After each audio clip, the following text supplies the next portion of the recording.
Hey, everybody. Welcome to the Real Estate Success Podcast. I'm your host today, Jim Ingersoll, and I'm super excited to have you along.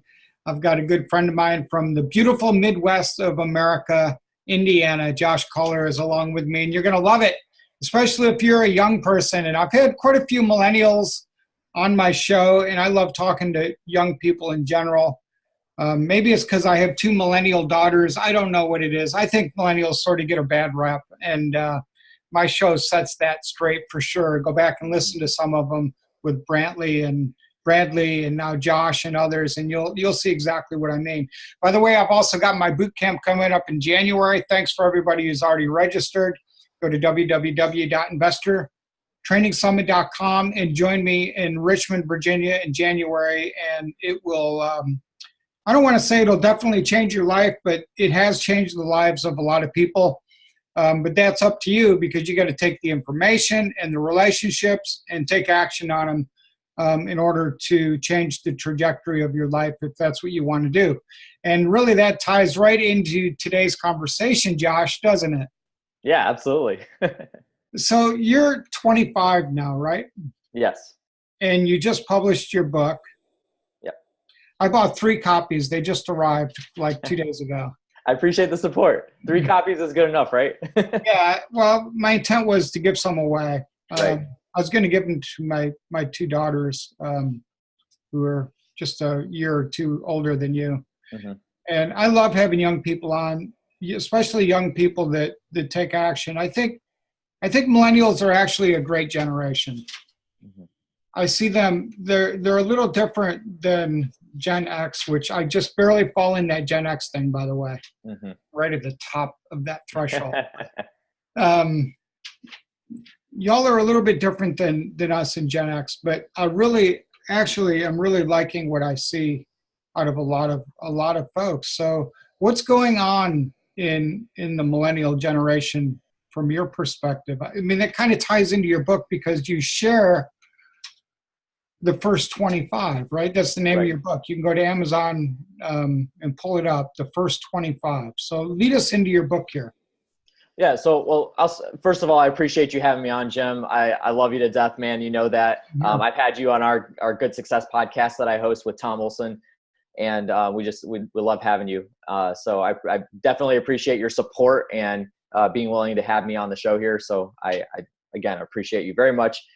So I'll answer the first question about the millennials. I get asked this all the time because I'm kind of the quintessential millennial. Like I'm kind of smack dab in the middle. Yeah.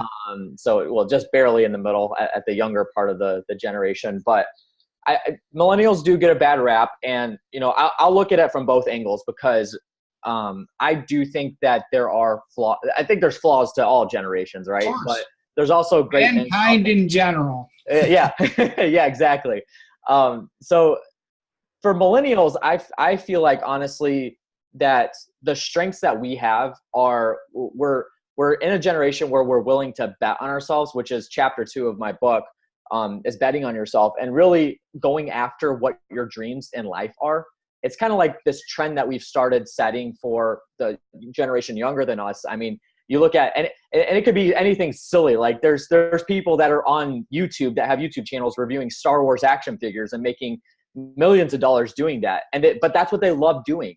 And I think that's, what millennials have a strong suit with is that we're willing to go after our dreams, chase those dreams, chase them down and actually accomplish them. We're not afraid to take risks.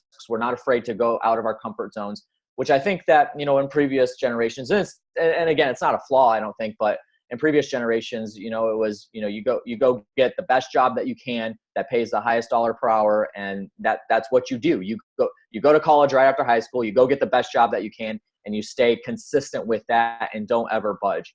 And that's just how, the generation was brought up. But gosh, I think that's the strongest. Right. My dad taught me to work really, really hard. My dad's the hardest working guy I know. And he's like, you got to work hard. And I do work hard, but it's like, go to school, get a good degree, which I did, and then climb the corporate ladder. And I did that for way too long. Right.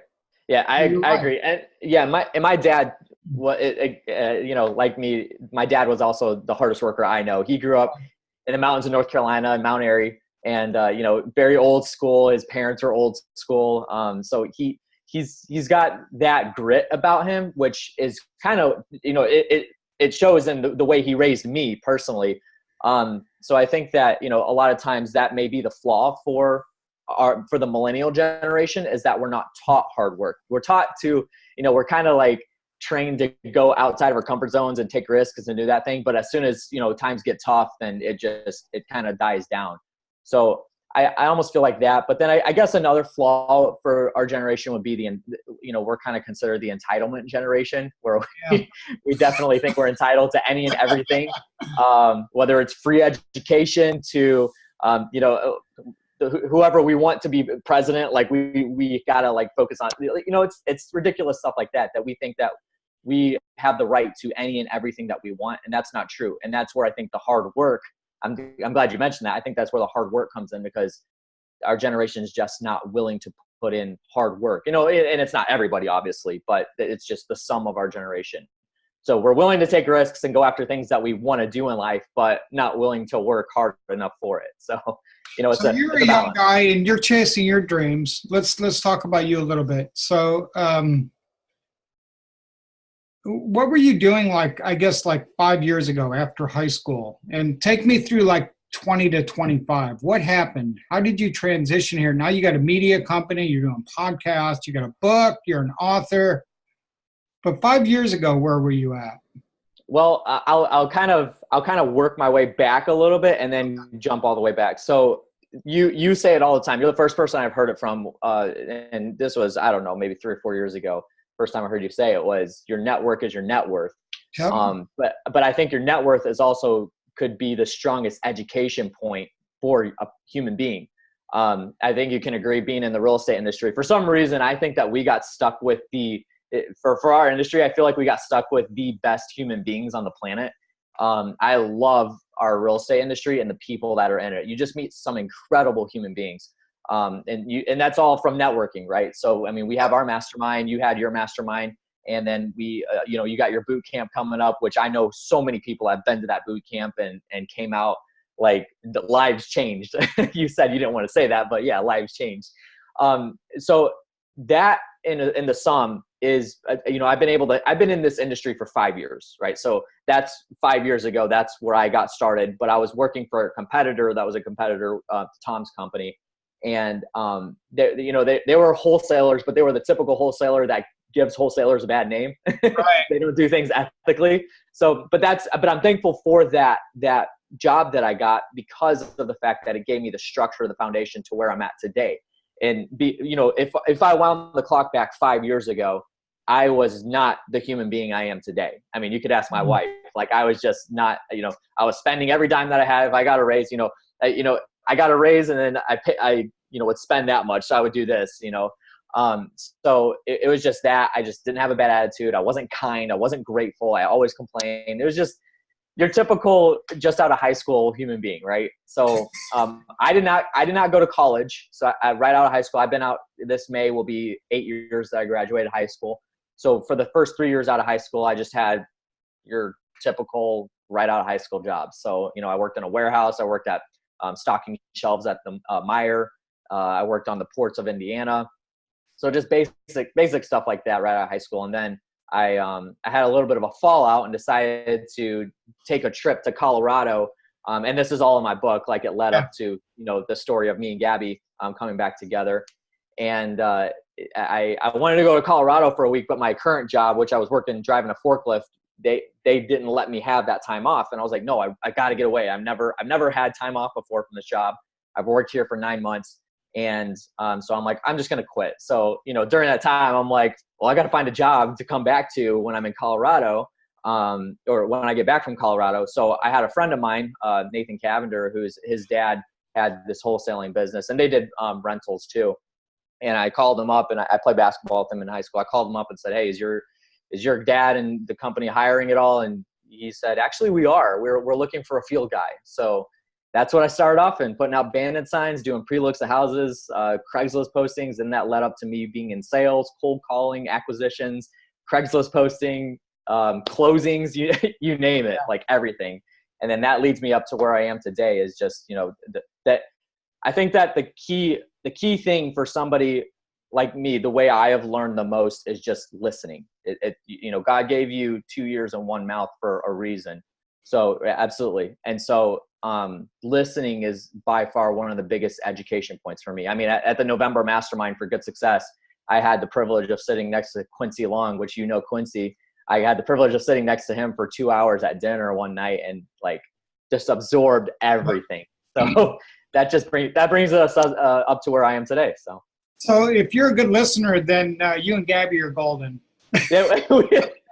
I'm not always a good listener. I'd like to think so. I might yell in the other room right now and ask her that question, but we're just going to keep it like that. So. All right. Awesome. And you just got married how long ago? A month and a half. So October 13th. Thank you. Yeah. And before we hit record, Cheryl and I were having some discussions that were awesome. I really enjoyed it. I got some great marriage advice, man. That was some good stuff. Cheryl and I are still best friends 31 years later, as we talked about. So it's all good. It's good. So how did you get inspired to write a book? So I have always enjoyed writing. And so I'm a creative, right? So that's why I even started my side hustle, my media business. It's because I'm a creative. I enjoy using my creativity to do just about anything. Even when I was little, I would, write comics and stuff like that, just stuff like that. And then throughout school, I actually thoroughly enjoyed writing book reports. I enjoyed writing essays and writing term papers and that kind of thing, because I was able to, use my craft of creativity to structure what I was writing. So at the time, I didn't think like, hey, Josh, I love writing. It was just, I just did it. So I've always liked writing, but since, I kind of explained in the previous segment there, a little bit of my story, but in the past 5 years, I believe I have been extremely beyond measure blessed with the people that I've been around. And I, bragged on that for a second there, but I have learned an infinite amount of knowledge that I never learned in high school, and stuff you would have never learned in college, by the way. No, absolutely not. Absolutely not. And it's basic life principles and life lessons to make yourself a happy human being and living better and that kind of thing that you just don't get anywhere else unless you hang around the people that are actually doing it. So that, having said that, that's where I came up with the book. So I believe it was about this time last year. I told Gabby, I'm like, man, I really want to like pass on this information, because at this point, I had been moved up into the position of pretty much running the day-to-day operations for Good Success and working directly under Tom. And so I feel like I had gotten to a place where I had peace, where I was just extremely happy. Like I even say in the book, I'm the happiest human being on the face of the planet. And I strongly believe that. And I'm like, if that's me, I got to find a way to share this information on how I got to where I am with other people that are maybe younger than me, or even, this works for anybody, yes. But, people younger than me, that they could, if I started on this journey when I was in high school, I would be light years ahead of where I am today because of, the compound effect. And so that's when I decided, I'm like, man, I'm going to write a book. At that point, I didn't know exactly what I was going to do. And I kind of put it off. And this is, you even talked about it at the beginning of the show, is action. So, I just put it off, and that's not me. Like normally I don't do that. I'm a big risk taker. I take action. When I think of an idea, I try it out immediately. So I don't know why it took me so long to do this, but then in late May, I decided that I'm going to start my own mastermind, and Tom was gracious enough to allow me to have it hosted at the office there. And Tom spoke at it. I had Gary Harper speak at it, Abhi Golhar, Max Keller. He came up and spoke at that, and then a couple other people. That's Spirit Mind. What is it called again? Spirit Mind Body Mastermind. Spirit Mind Body. So it was for young men that I want to personally mentor between the ages of 15, 25.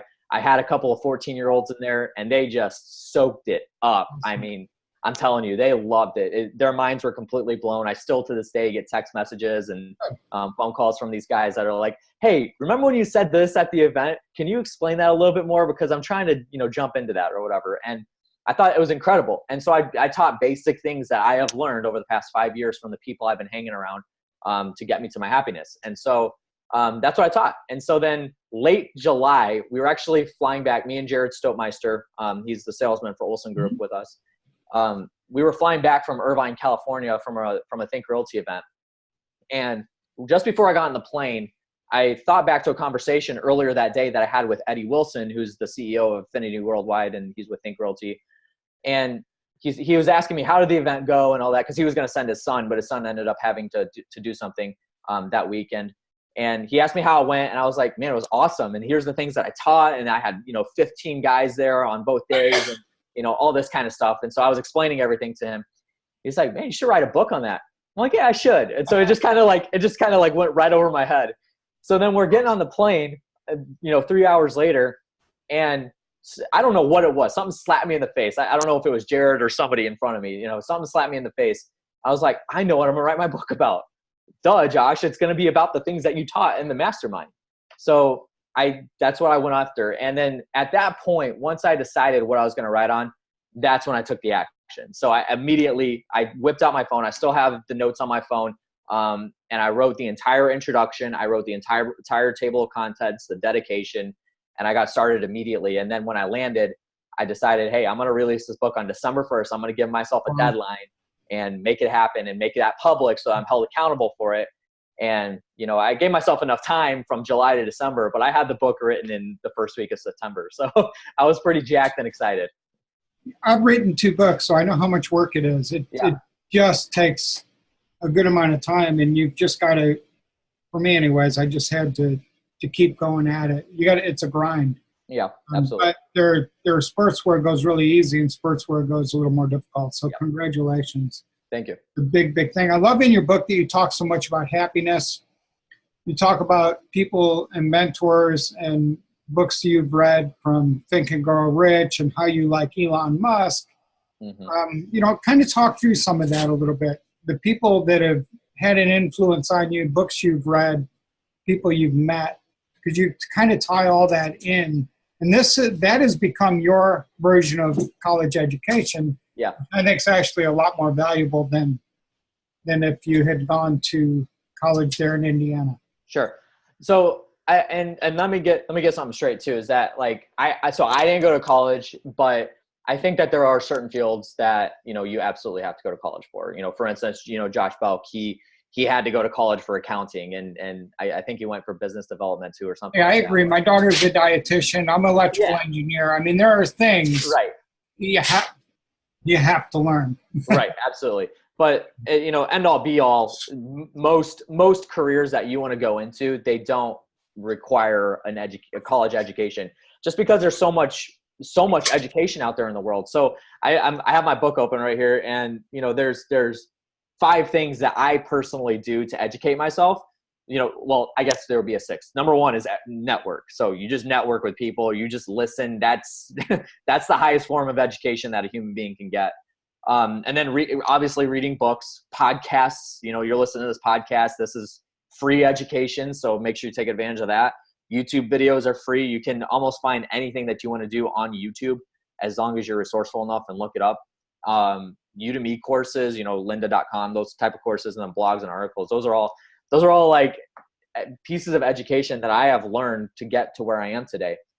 And as for influence, so obviously you mentioned Think and Grow Rich. That was the first book that I read out of high school. I actually read it 2 years after I graduated.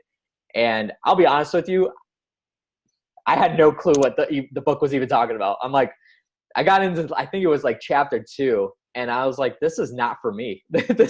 How is this for me? I'm not Henry Ford, or I'm not, Napoleon. Carnegie.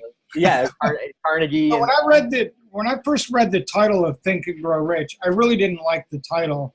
Right. Because I want my life to be a lot more than just about money right. and finances and stuff. Right. And I really didn't think like the think part, like just think and you'll grow rich. Mm-hmm. It's like that crazy HGTV commercial the guy does. Do you want to be a millionaire or something? Yeah. That commercial.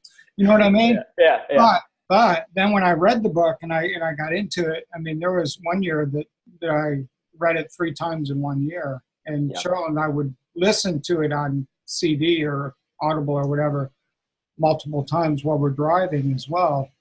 And the book did really resonate with me.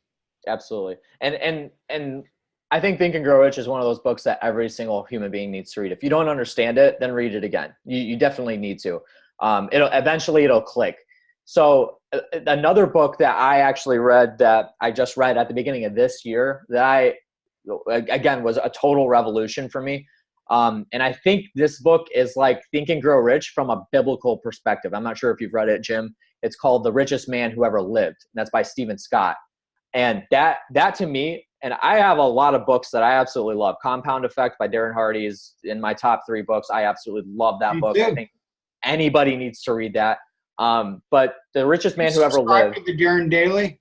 Yes, absolutely. Watch them every single morning while I'm eating breakfast. They're awesome, man. Darren Hardy's a great person. But this book, The Richest Man Who Ever Lived, is based off of King Solomon, and the book of Proverbs. And it's incredible, the principles that you learn. And I'm not going to give away anything because I want you guys to read it. I haven't read it, so I'm going to get it. Pick it up. So I actually, Tom recommended, Tom had read it, and then he recommended it to me. And the way I heard him talking about it, I'm like, man, this sounds like Think and Grow Rich, but definitely from a biblical perspective. Oh. And so that's really what it is. So that was a huge influence. Just this year alone, that was a huge influence on my life.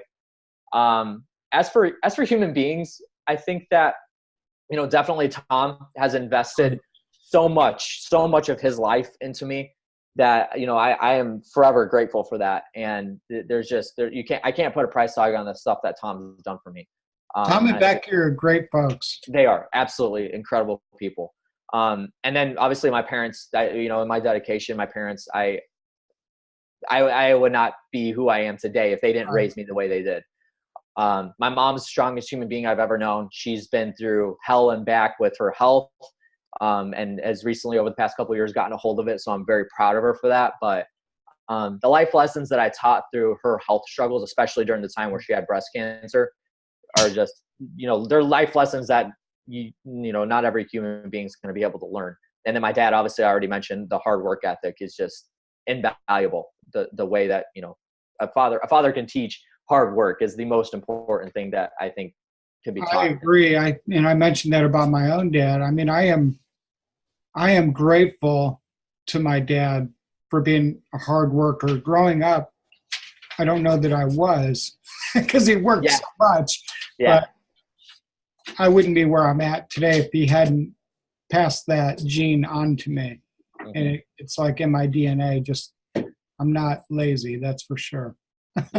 Yeah, that's right. Yeah, and yeah, totally makes sense. I'm the same way, man. Like, my dad was tough on me too. So I talk about it in the dedication, but I would go do a task, and if it wasn't done correctly, not just done, but it wasn't done correctly, he would send me back to go to do it all over again to make sure I got it done. Because oftentimes if I didn't do it correctly, it's because I was rushing through it, or I just didn't care.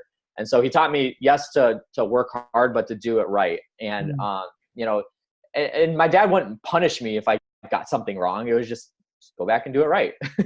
So I think that's awesome. A lesson that, and we talk about millennials. I think that's a lesson that my millennial generation, most of them were not taught, was the hard work ethic. I agree. So as for other influencers, I think that, obviously Eddie Wilson, he's been a big influence over the past 3 years that I've been involved with him. And then Gary Harper, he's the one who hired me on with when we were working with Wayne, Gary, and then Tom. We're all partners. Gary's a good guy. He and his wife are good folks, and he's coming to my boot camp as well. So I'm looking forward to that. Yeah, so obviously he had a big impact on my life and influenced me, really got me into the group of people that I'm with today. So I'm, forever grateful for that. And then, outside of that, influencers, just listening to people, guys like Gary Vaynerchuk, I agree and disagree with some of the things they does. You just kind of got to pick and choose what you like. I don't like his language, but I like his message. Right.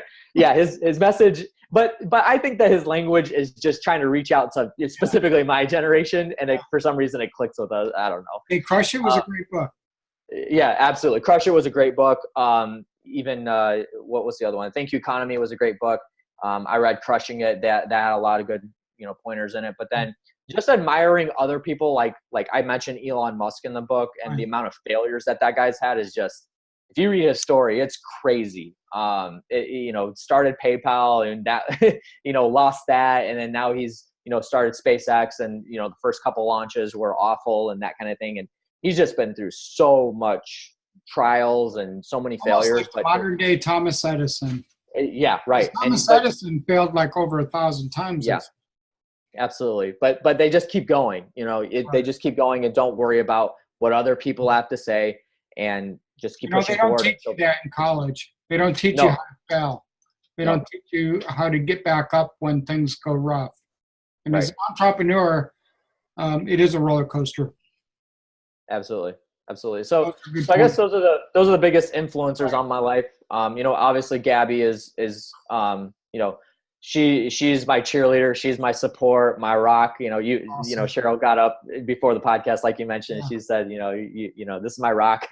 But that's what Gabby is to me. She ultimately is my biggest fan. Pushes me. When I had my book launch party, on Saturday on December 1st, she went completely out and she's like, Josh, I'm coming back with a carload of stuff. Don't say anything. And I'm like, okay. Cause I'm the type of person that when something's purchased, I'm like, do we actually need it? And I talk about that in the book. I just don't like having excess stuff. And she's like, just don't say anything. I'm actually more of a minimalist, to be honest. Right.